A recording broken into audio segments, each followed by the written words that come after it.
Matthieu chapitre 1, le verset 19 présente Joseph comme un homme juste. On nous dit Joseph était un homme juste. Cette justice veut dire obéissance à la loi. Ce qui veut dire que Joseph connaissait le vœu de Marie, de demeurer vierge, et qu'il a donné son accord à cet engagement. C'est pourquoi il est surpris, mais tu m'avais dit que tu as fait vœu de virginité. Comment te retrouves-tu enceinte? C'est dans Nombre chapitre 30, je parlais de Nombre chapitre 30. Aujourd'hui, ça aurait pu finir par un divorce. Par un divorce. D'ailleurs, Joseph voulait repudier Marie. Ou une bataille à coup de coutelas. Hein? Voilà. Donc vous voyez que Joseph connaissait ce vœu de Marie et qu'il avait ratifié. C'est pourquoi je vous ai dit que dans Nombre 30, il fallait le consentement du mari. Nombre 30, versets 4 à 9 dit ceci.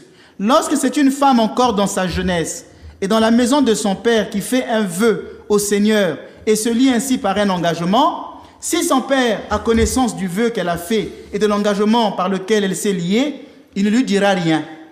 Tout vœu qu'elle aura fait restera valable. Tout engagement par lequel elle sera liée restera valable. C'est la Bible. Hein?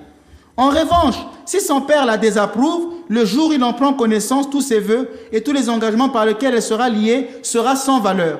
Le Seigneur lui pardonnera parce que son père l'a désapprouvé dans le cas d'une femme mariée qui fait de vœux ou se lie par une parole échappée de ses lèvres.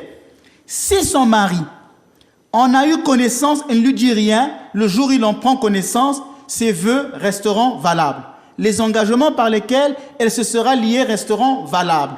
En revanche, si son mari la désapprouve, le jour où il en prend connaissance, il annule ainsi le vœu qu'elle a fait et la parole échappée de ses lèvres par lesquelles elle s'est liée et le Seigneur lui pardonnera. Donc il fallait que le mari ratifie ce vœu. Joseph savait que Marie a fait vœu de virginité.